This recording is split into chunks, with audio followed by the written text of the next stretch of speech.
Bonjour mesdames et messieurs, bienvenue sur RTI 1. Nous sommes le 22 juillet 2017. Voici les titres de ce journal.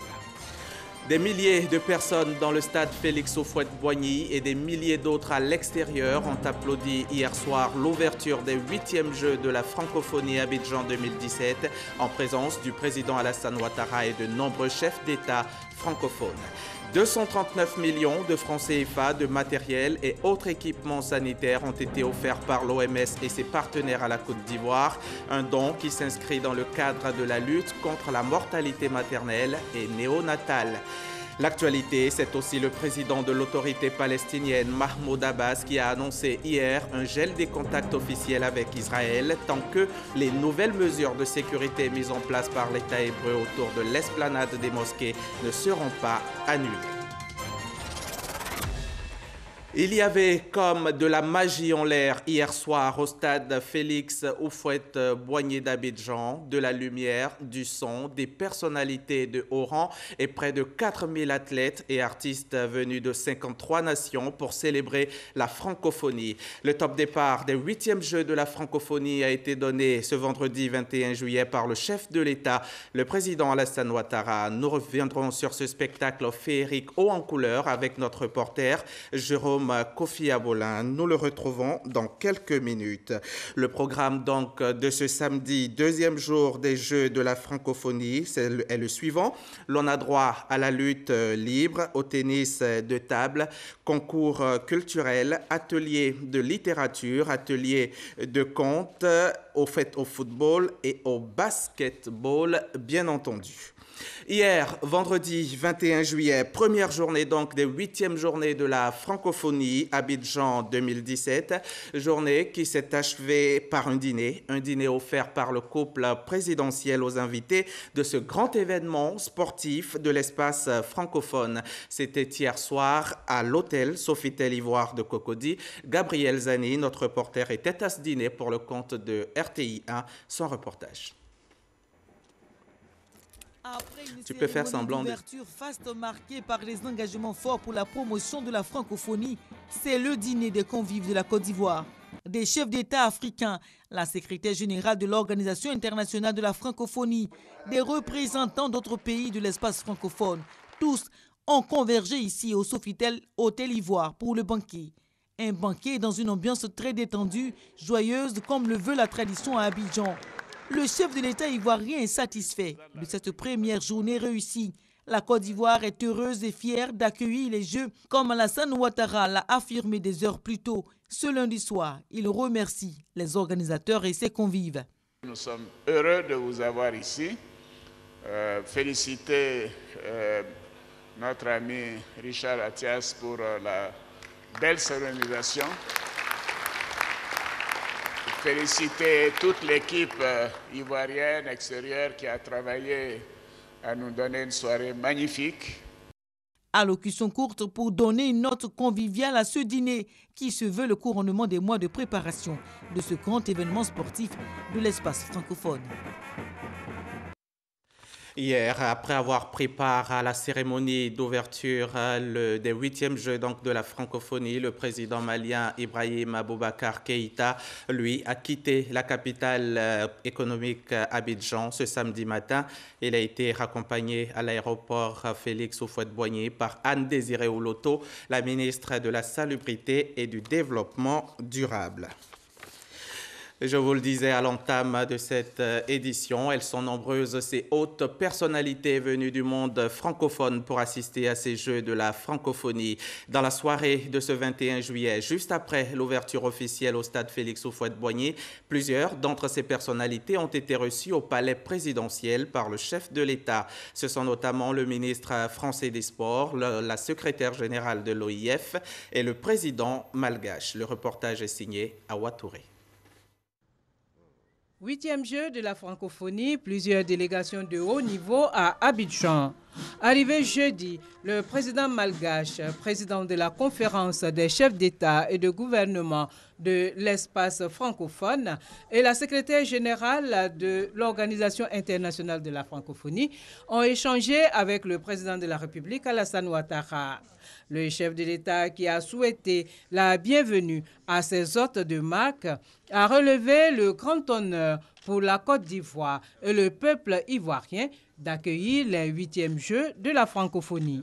Nous avons le grand bonheur et l'honneur d'accueillir à Abidjan pour les 8e Jeux de la francophonie le président de Madagascar, qui est le président en exercice de la conférence des chefs d'État des pays francophones. Et je voudrais donc le saluer et lui souhaiter la bienvenue. Et également Madame la secrétaire générale de l'Organisation internationale de la francophonie. J'ai eu l'occasion de l'exprimer. C'est un grand honneur pour la Côte d'Ivoire, pour nous les Ivoiriens, d'avoir été choisis pour abriter ces Jeux. Je leur ai dit que non seulement à Kouaba, mais que ce serait une fête populaire non seulement pour les jeunes, mais pour l'ensemble des Ivoiriens. Le président malgache a pour sa part souhaité plein succès à ces 8e Jeux de la francophonie avant de souligner le caractère important de l'espace francophone. Nous avons une délégation de 80 personnes qui participent à ces Jeux. Je suis ici pour les encourager, mais aussi pour dire que l'espace francophone, c'est un espace de valeurs qu'on devrait véhiculer, valeurs de paix. Et surtout, lorsqu'on s'adresse à la jeunesse de ce monde, surtout de ce monde francophone, nous sommes en droit de dire que nous sommes pleins d'espoir et pleins d'espérance. La secrétaire générale de l'OIF a quant à elle indiqué que Abidjan 2017 est déjà rentré dans l'histoire. De jeunes athlètes et artistes, créateurs qui sont au rendez-vous dépassent déjà les Jeux précédents. Et ça, c'est formidable. Vous verrez aussi l'espace francophone très, très bien représenté. C'est-à-dire qu'à la fois la francophonie d'Asie, la francophonie des Amériques, la francophonie d'Europe, la francophonie d'Afrique, la francophonie de l'océan Indien, tout le monde est là. Le président Alassane Ouattara a également échangé avec la délégation française présente à Abidjan pour les Jeux de la francophonie. Délégation conduite par la ministre des Sports, Laura Flessel. Les derniers Jeux, c'était à Nice. Aujourd'hui, on est géré en Côte d'Ivoire. Ravis d'être avec vous. Nous sommes venus avec une délégation gérée qui va défendre les couleurs de la France, mais nous sommes aujourd'hui aussi dans une unité. L'idée, c'est d'utiliser, je dirais, ces Jeux de la francophonie pour renforcer et partager, je dirais, nos idées, nos ambitions pour le futur. Le président de la République, Alassane Ouattara, à l'issue de ces audiences, a offert un déjeuner aux chefs d'État présents à Abidjan pour prendre part aux 8e Jeux de la francophonie, comme pour leur souhaiter le traditionnel Akouaba en terre ivoirienne. Je vous le disais, hier soir au stade Félix Houphouët-Boigny d'Abidjan, il y avait du son, de la lumière, des personnalités de haut rang et près de 4000 athlètes et artistes venus de 53 nations pour célébrer la francophonie. Le top départ des 8e Jeux de la francophonie a donc été donné hier vendredi 21 juillet par le chef de l'État, le président Alassane Ouattara. Retour sur ce spectacle féerique haut en couleur avec notre reporter Jérôme Kofi Abola. Être au diapason de l'événement, le président de la République, Alassane Ouattara, y tient quand, en compagnie de son épouse et bien d'autres personnalités, il arrive en car ce vendredi aux environs de 18 h au stade Félix Houphouët-Boigny. Et l'événement, s'il n'est que besoin de le rappeler, c'est la cérémonie d'ouverture des 8e Jeux de la francophonie prévue cette année sur les bords de la lagune Ébriée. Une cérémonie qui se caractérise par des temps forts aussi variés que nécessaires, à commencer par les défilés des différentes délégations venues des 5 continents à la suite du passage de la championne ivoirienne Ruth Gbagbi portant le drapeau de la francophonie. Défilé ouvert par la délégation française avec un nombre impressionnant de compétiteurs, bouclé par celle de la Côte d'Ivoire aussi enthousiaste que les autres. Une cinquantaine de délégations pour environ 4000 athlètes et artistes réunis au stade Félix Houphouët-Boigny à l'occasion de cette cérémonie et arborant avec fierté les emblèmes ou drapeaux de leur pays respectifs. Fierté également pour Begré Mambé, ministre en charge des Jeux de la francophonie, au moment où il souhaite la cordiale bienvenue. Au nom de tous, je souhaite la traditionnelle Akwaba, c'est-à-dire bienvenue en Côte d'Ivoire, aux nombreuses délégations venues en terre ivoirienne et à tous les amis de la francophonie. Puisse Dieu aider à la parfaite réussite de cette organisation, parce que pour nous, l'enjeu des Jeux dépasse le jeu. La secrétaire générale de la francophonie, Michael Jean, pour sa part, ne manque pas de saluer la légendaire hospitalité de la Côte d'Ivoire qui accueille ces Jeux. Les 8e Jeux de la francophonie en Côte d'Ivoire, terre de tant de beauté, en Afrique, berceau de l'humanité, continent de toutes nos origines.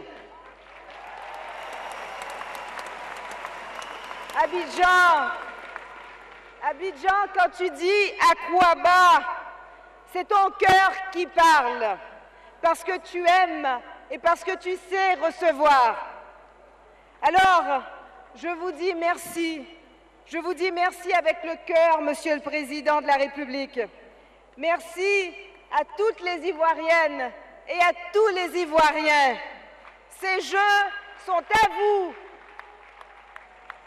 Et grâce à vous, nous démontrons à la face du monde la force de l'amitié, la force de la fraternité entre les peuples, la force de la riche diversité de nos cultures et de nos langues, la force aussi de la langue française qui est notre trait d'union, la force de pouvoir se lancer tous les défis à travers les arts et à travers les sports. Pour le président de la République, Alassane Ouattara, si les Jeux de la francophonie n'existaient pas, le président Houphouët-Boigny les aurait créés avec les Jeux de l'amitié en 1984.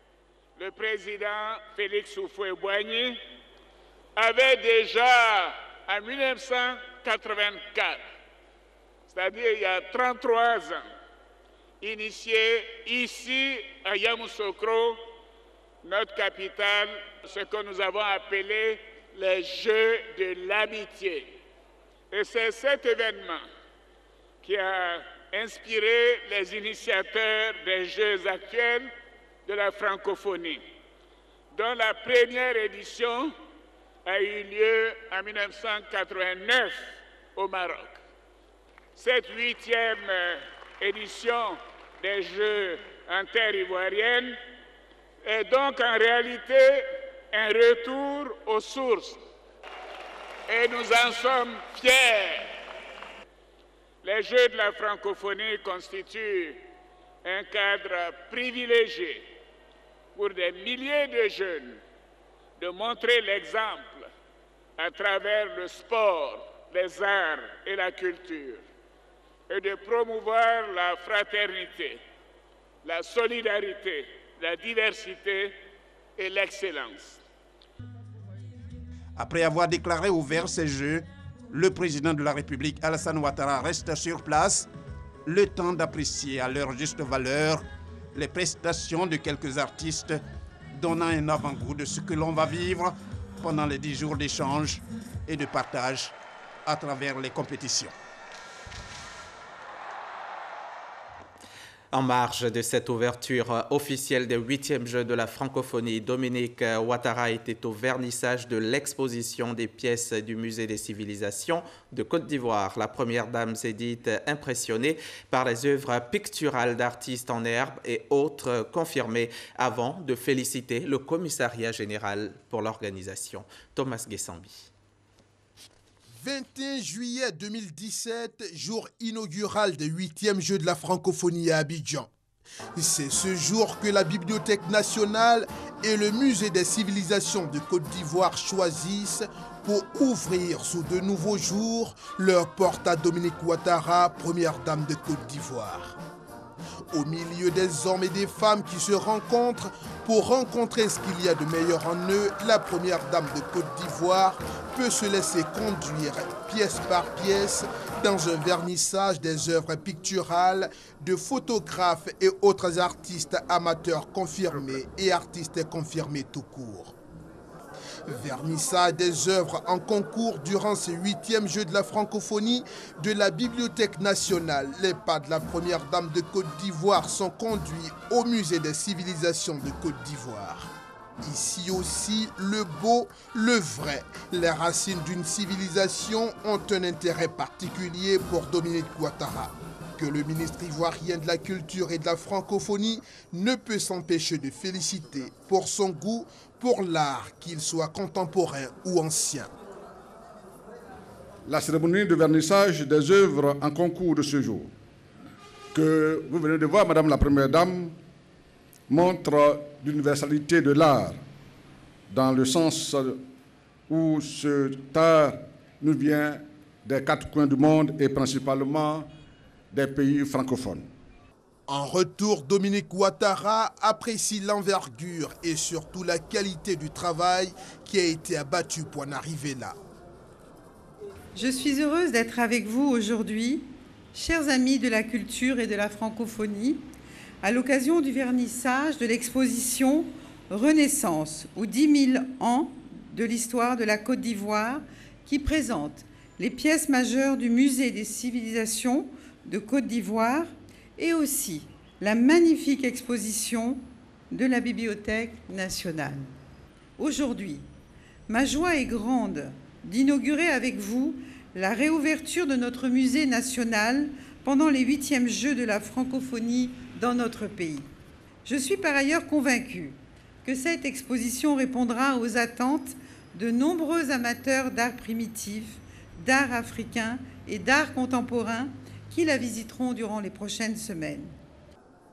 Vernissage ou autre nom d'ouverture officielle de ces espaces d'exposition.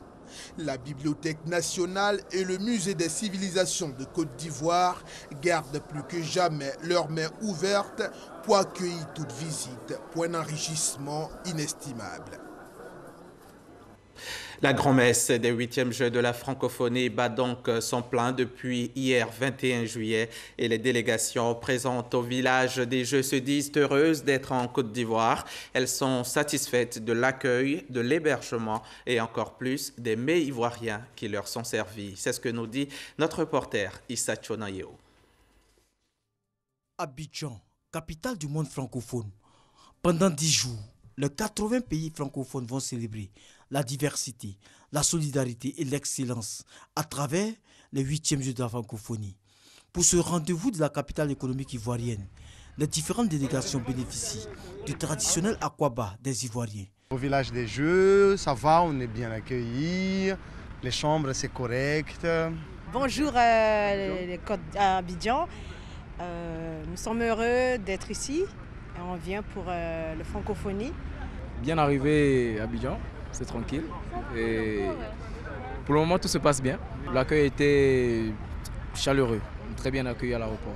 Côté culinaire, tout est mis en œuvre pour éviter le dépaysement. C'est une très bonne organisation dans ce lieu. Je suis étonné par le monde qu'il y a.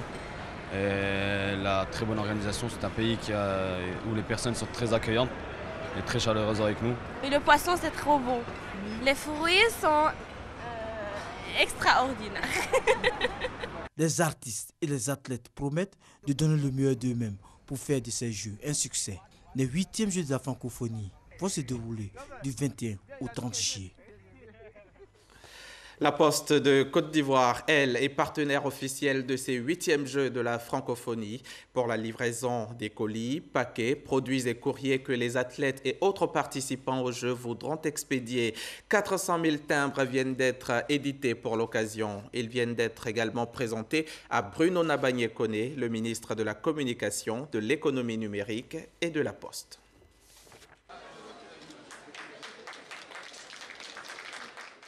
Des timbres à l'effigie des 8e Jeux de la francophonie. 400 000 au total pour satisfaire la forte demande d'expédition de colis et paquets pendant les compétitions. Cela contribue au rayonnement de notre pays Cela contribue à créer davantage de richesses et de valeurs. Cela contribue à faire mieux connaître la Côte d'Ivoire à l'extérieur, donc à attirer le potentiel touristique qu'il y a dans le monde. Cela met la Côte d'Ivoire en orbite pour d'autres événements de grande envergure dans le monde. Partenaire de livraison des paquets et produits des Jeux, la Poste de Côte d'Ivoire a expédié 6 000 cartes d'invitation aux personnalités, délégations et entreprises. La Côte d'Ivoire regorge de potentialités et nous mettons à disposition notre boutique qui fait la promotion des produits. Parce que notre rôle aussi, c'est d'aider les entrepreneurs à faire fructifier leur business et à faire fructifier leurs activités. Lors de cette cérémonie, nous avons pu voir des stands de structures publiques et privées. Certaines pour faire du commerce, d'autres pour faire la promotion de la destination Côte d'Ivoire avec ses objets d'art et son espace gastronomique. Toutes sortes de mets pour recevoir à l'ivoirienne les participants aux Jeux. Il y a du keb à l'ivoirienne, ça se mange avec du poulet, avec des oignons, une soupe accompagnée, avec une pâte bien épicée, agrémentée du citron. Ça, c'est la sauce graine, accompagnée du placali. Très doux. Très doux. Vous voulez goûter aux saveurs ivoiriennes? N'oubliez pas de faire un tour au Palais de la Culture de Treichville. L'espace ouvre tous les jours à 8 h pour fermer à 23 h.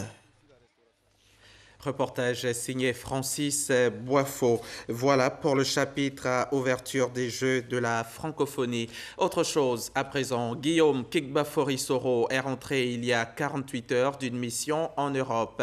Dès son arrivée, le président de l'Assemblée nationale dit vouloir s'inscrire résolument dans la voie de la réconciliation nationale, toute chose qui pour lui passe par le pardon. Guillaume Soro demande donc pardon à l'ensemble des Ivoiriens et il s'engage à s'excuser spécifiquement auprès de ses aînés Henri Konan Bédié, Alassane Ouattara et Laurent Gbagbo pour toutes les fautes qu'il aurait commises. Encore demander pardon aux Ivoiriens pour tout ce que j'ai pu faire, les fautes que j'ai pu commettre, les offenses que j'ai pu faire à ce peuple qui attend des paroles qui pourraient faire bouger les lignes de la réconciliation en Côte d'Ivoire. Et pour matérialiser cette main tendue pour le pardon, le président de l'Assemblée nationale entend aller plus loin. Je prends aussi l'initiative aujourd'hui d'aller demander pardon à mes aînés, Henri Konan Bédié, au président Alassane Ouattara et même au président Laurent Gbagbo. J'irai demander pardon et me réconcilier avec chacun d'entre eux spécifiquement. Guillaume Soro donne les raisons de cet engagement. Je demanderai pardon à tout le monde parce que 2002, je suis un acteur important jusqu'à ce jour et je pense que ce dont la Côte d'Ivoire a besoin, c'est beaucoup plus de tolérance, de pondérance, de pardon, de réconciliation, de paix et de stabilité. Pour rappel, le président du Parlement a placé son second mandat sous le signe du pardon et de la réconciliation. Une intention affichée dès son discours inaugural de la rentrée parlementaire le 3 avril dernier.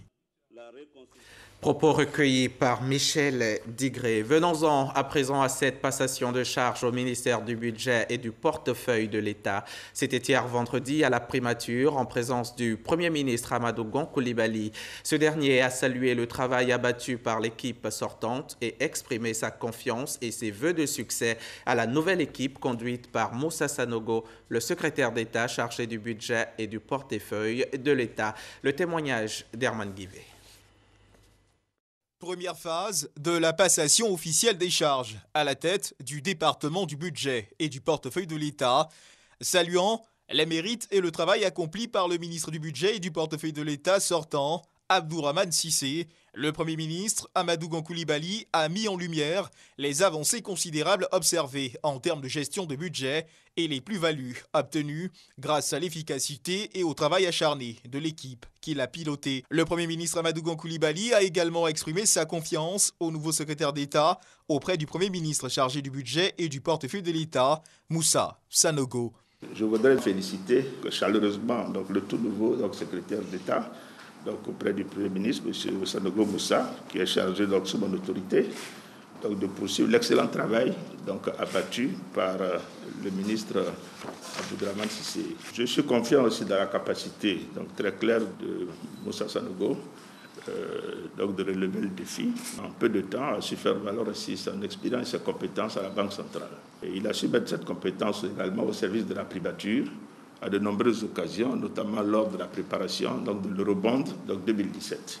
Dans la continuité de l'action gouvernementale, l'objectif sera de poursuivre l'œuvre de modernisation de l'administration financière en vue d'en faire une administration de référence, non seulement en Côte d'Ivoire, mais également dans l'espace UEMOA. Notre défi immédiat est que ce réaménagement intervient en pleine préparation du budget 2018. Il faudrait que cela n'affecte ni le calendrier, ni la célérité et la rigueur qui caractérisent cet exercice de prévision. De même, il ne devra pas freiner l'élan et la qualité donc, des réformes en cours d'exécution dans le cadre du programme économique et financier avec le Fonds monétaire international, dont la prochaine revue est d'ailleurs prévue du 20 septembre au 4 octobre prochain. À ma qualité de Premier ministre, ministre du Budget et du portefeuille de l'État, je veillerai personnellement à la conduite avec succès donc, de tous ces chantiers. La passation technique, elle, s'opérera le lundi 24 juillet 2017 à la primature. On reste avec Herman Guivet. Notre reporter nous dit ici qui est Moussa Sanogo, le nouveau secrétaire d'État auprès du Premier ministre chargé du budget et du portefeuille de l'État. Cet ingénieur, statisticien, économiste de formation. Ingénieur, statisticien et économiste, Moussa Sanogo est le nouveau secrétaire d'État auprès du Premier ministre chargé du budget et du portefeuille de l'État. Depuis février 2014, il est l'adjoint au directeur des statistiques de la BCEAO, la Banque centrale des États d'Afrique de l'Ouest, dont le siège est basé à Dakar, au Sénégal. Moussa Sanogo, un homme dont le parcours rime avec les hautes sphères de la finance ouest-africaine, statisticien de formation, son aisance avec les chiffres et son aptitude à la projection font de lui, en juillet 1999, le chargé d'études à l'Institut national de la statistique de Côte d'Ivoire, à la direction des statistiques économiques d'Abidjan. À partir d'octobre 2000, commence pour lui l'immersion dans les arcanes de la finance ouest-africaine, fondée de pouvoir à la BCEAO de Dakar, direction des études, service des études économiques, chef de la section analyse macroéconomique et programmation économique et monétaire, représentant de la BCEAO auprès des institutions européennes de coopération, chef du service de la réglementation des établissements de crédit à la direction de la stabilité financière, adjoint au directeur de la stabilité financière au siège de la BCEAO de Dakar. S'il existe bien un secteur dans lequel il s'y connaît, c'est bien celui de la finance. La fête école de l'UEFA, l'école des forces armées de Zambakro, s'est déroulée récemment en présence du ministre d'État, ministre de la Défense. L'événement a été marqué par le baptême de la 48e promotion et de la remise d'épaulettes de lieutenants aux médecins élèves officiers et sous-lieutenants aux élèves officiers d'actifs de la promotion probité. On en sait plus avec Abou Sanogo. Double cérémonie de baptême de promotion et de remise d'épaulettes aux élèves officiers de l'école des forces armées située à Zambakro. Tradition par excellence à l'école des forces armées de Zambakro. Le baptême transmet des valeurs et des idéaux. Ainsi, ces élèves officiers d'actifs de la 48e promotion, au nombre de 80, dont 62 de la Côte d'Ivoire et 18 des pays frères et amis avant leur baptême, sont inconnus dans la lignée de promotion d'officiers. C'est pour mettre fin à ce statut que le ministre d'État, ministre de la Défense Ahmed Bakayoko, représentant le président de la République, a procédé à leur baptême. Votre promotion s'appelle Abnégation et le parrain est M. Abderrahmane Sissé, conseiller spécial du président de la République. Le commandant école, le colonel Jean-Hubert Wassena, a exhorté ses élèves officiers au travail. Soyez des modèles de courage, de détermination et d'abnégation. C'est à ce titre seulement que vous aurez la reconnaissance des armées et de la nation. Après avoir achevé leurs années d'études et confié le drapeau de l'école à leurs cadets, les élèves officiers de la promotion probité, la 11e promotion des médecins élèves officiers et la 13e promotion des élèves officiers issus des rangs ont été promus. Ils ont reçu leurs épaulettes de lieutenant et sous-lieutenant. Je compte sur vous pour qu'ensemble, nous puissions travailler à construire cette armée nouvelle, qui est une armée au service de la nation, une armée au service de la protection du territoire, une armée au service de la protection des citoyens ivoiriens et de tous ceux qui vivent en Côte d'Ivoire. Nous allons veiller à ce que la discipline soit une des valeurs premières du militaire ivoirien. Et je suis convaincu que très bientôt, nous allons pouvoir, après tout le travail important, toute l'énergie que nous allons avoir déployée, donner à la Côte d'Ivoire une armée dont elle est fière. L'étape qu'ils achèvent n'est que la première d'une longue carrière qui fait de l'officier un meneur d'hommes. Conduire les hommes, c'est le rôle de la formation qui, au-delà de son aspect proprement militaire, doit fournir les hommes et les femmes les plus aptes à saisir et à exploiter les données et la défense du pays.